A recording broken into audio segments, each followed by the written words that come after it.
Today we shall learn about a word called being as a non-finite verb.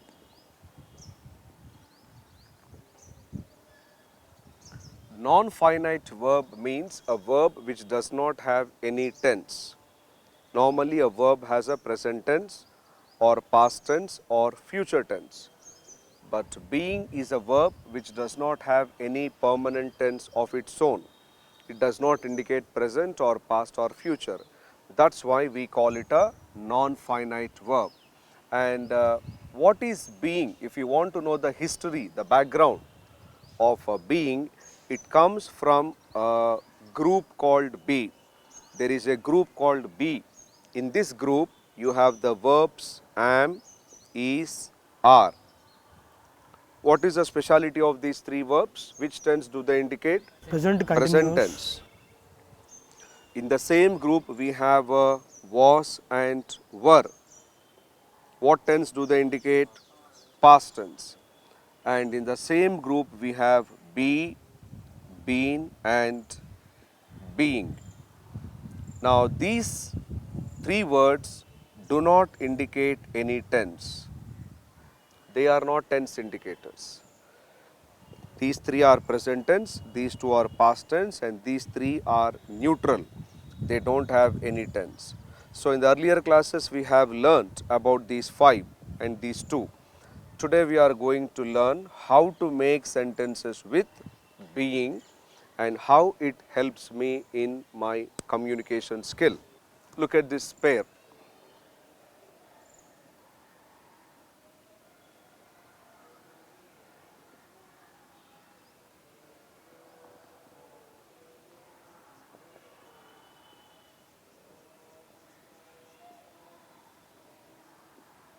How many sentences have I written?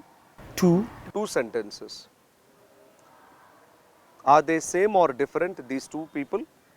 Same. So the subject is the same.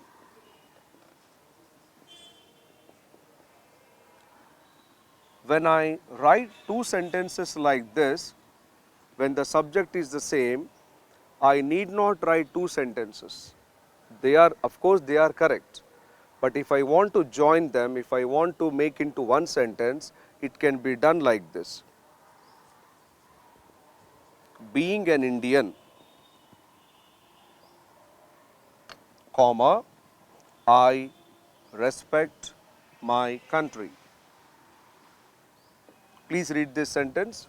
Being an Indian, I respect my country. So, how is it possible? I remove this subject and I replace this am with the word being, then convert this full stop into comma. Now the answer is ready. Being an Indian, I respect my country. This is called editing. The sub-editors in the newspaper do the same job. As a reporter, you have written a report, you have written an article by using, let me tell you, 85 sentences. When it goes to the hands of the sub-editor, he thinks that 85 sentences are not necessary. It has become too lengthy. So wherever there is a scope, wherever there is a chance, he tries to edit. He tries to make it as brief as possible. And in that process, sometimes we need being also. You cannot use being wherever you want. Being is used only in particular conditions. I'll tell you what those conditions are. She is good at maths. She helps her brother. Between these two sentences, in which sentence do you find be form verb? Is first sentence. Yes, so here also in the first sentence there was a be form verb. You cannot use being wherever you like. In the pair, at least in one sentence, there should be a be form verb, then it is possible. Now, I need not tell you how to join the sentences, I am sure you have got the point. With the help of this example, can you join this one? She is good at maths, she helps her brother. Being good at maths, she helps her brother. That's all. Wonderful. Being good at maths, she helps her brother. Fine.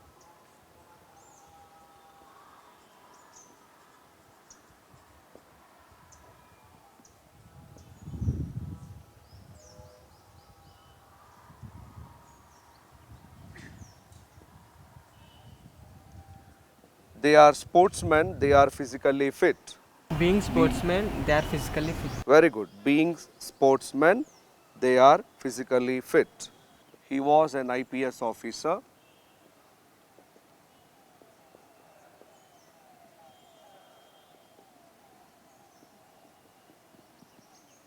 He worked in different parts of India. Please join. Being an IPS officer, he works in different parts in India. Good.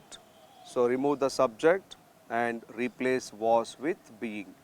Being an IPS officer, then remove this capital letter and put he worked in different parts of India. Okay, now look at this example. They were soldiers.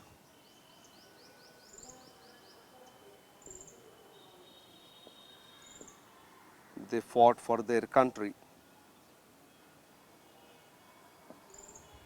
Being soldiers, they fought for. Remove the subject and put being here. Being soldiers, they fought for their country. Now this sentence can also be written like this. Not only this, all these sentences can also be written in one more way. They, being soldiers, fought for their country. So here we are dividing subject, verb, and we are inserting. In between subject and verb, we are inserting the non-finite clause. This is called non-finite clause. Now tell me here how to put it in divisive method, subject and verb method. He being an IPS officer, Worked worked in. different parts of India. Now orally I'll give you some pairs because I always prefer oral examples. You tell me. I am an Indian. I respect my culture. Being an Indian, I respect my culture. Right. I am the youngest son in my family. I get maximum attention. Being the youngest son of my family, I get maximum attention. Right. You are the senior most employee in this company. You should know the rules and regulations.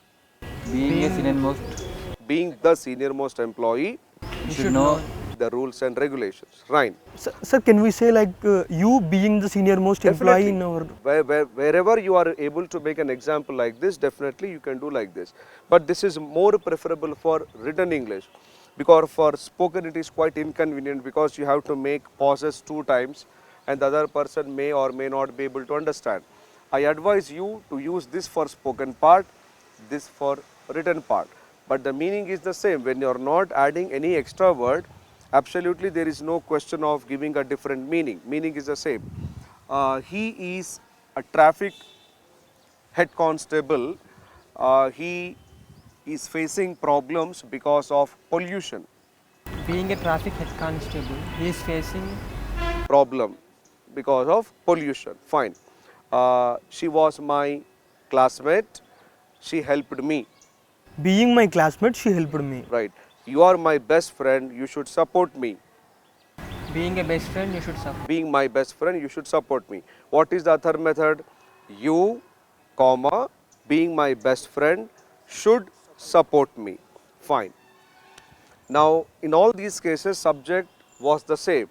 When subject is not the same, there is a difference.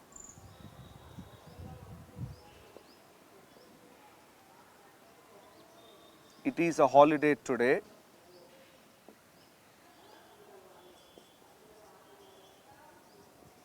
The crowd is more.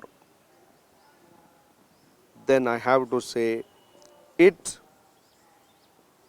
being a holiday today,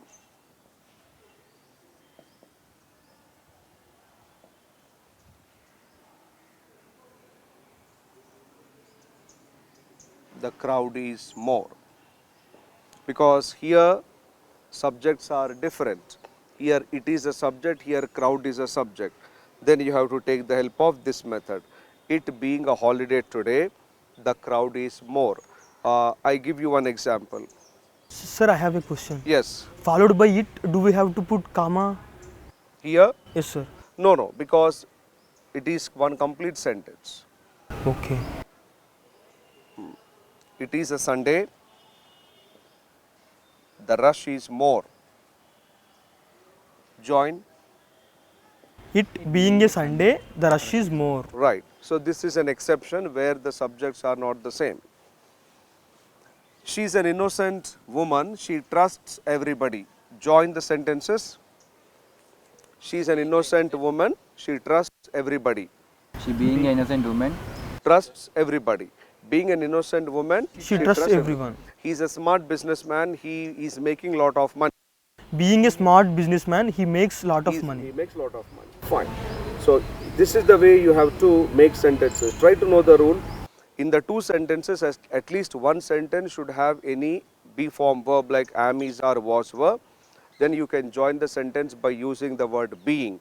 After you join, you can tell in two ways. A regular method like being an Indian, I respect my country, or a split method like I, being an Indian, respect my country. And one more point, this type of examples are found in large number only in the newspapers, not in your regular grammar books. So develop the habit of reading a good newspaper. Keep on underlining the sentences where you will find being and note them down and read them repeatedly. You will develop some familiarity. So I hope you have understood how to use being and keep using it in your language till you become perfect. Wish you all the best. Thank you, sir.